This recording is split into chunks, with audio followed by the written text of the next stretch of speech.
সকাল হল। শহর জেগে উঠেছে নিজের মতো করে। কেউ নামাজে, কেউ ঘুমে, কেউ দৌড়াচ্ছে রিজিকের খোঁজে। কিন্তু কেউ জানে না আজই হতে পারে তার জীবনের শেষ সকাল। এই ছেলেটার নাম নাইম, বয়স ২৮। একটা সাধারণ ছেলে, ভালো চাকরি, বন্ধু, পরিবার সবকিছুই ঠিকঠাক ছিল তার। শুধু একটা অভ্যাস ঠিক ছিল না, নামাজ। নাইম নামাজ ভালোবাসত, কিন্তু সময় পেত না।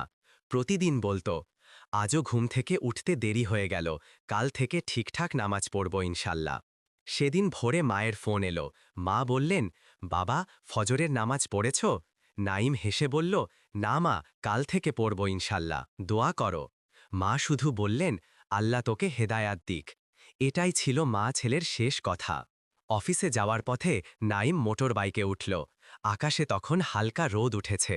একটা মুহূর্ত, একটা ভুল মোড়, আর সবকিছু বদলে গেল।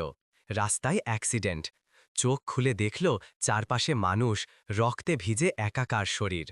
হাসপাতালের ভিতর ঠান্ডা আলো, মেশিনের শব্দ, আর মায়ের কান্না। ডাক্তার বললেন, আমরা চেষ্টা করেছি, কিন্তু সে আর নেই। মা ছেলের মুখে হাত রেখে কাঁদতে কাঁদতে বললেন, তুই তো বলেছিলি নামাজ পড়বি, কেন আগে পড়লি না রে বাবা, কেন আগে পড়লি না? ফেরেশতারা যখন তার আত্মা নিতে এলো, তারা বলল, হে মানুষ, কেন নামাজে বিলম্ব করলে?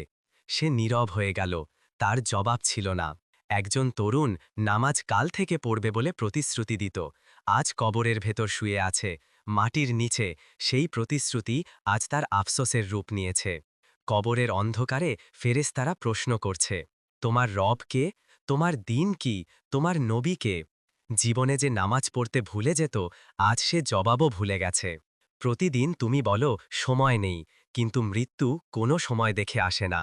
নিঃশ্বাস থেমে গেলে তোমার পৃথিবীর সব কাজ থেমে যায়, শুধু থেকে যায় তোমার আমল।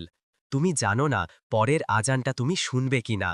তোমার নামাজই তোমার রক্ষা, তোমার সেজদাই তোমার শান্তি। যারা আগে চলে গেছে, তারা যদি ১ মিনিটের জন্য ফিরে আসতে পারত, তারা শুধু একটা কাজই করত, নামাজ আর নামাজ পড়ত। তুমি আজ বেঁচে আছো, তোমার সময় আছে।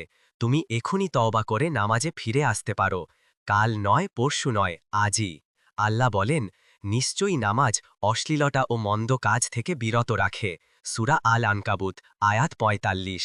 তাই নিজেকে প্রশ্ন করো, যদি আজ তোমার শেষ দিন হয়, তোমার শেষ নামাজটা তুমি পড়েছ তো?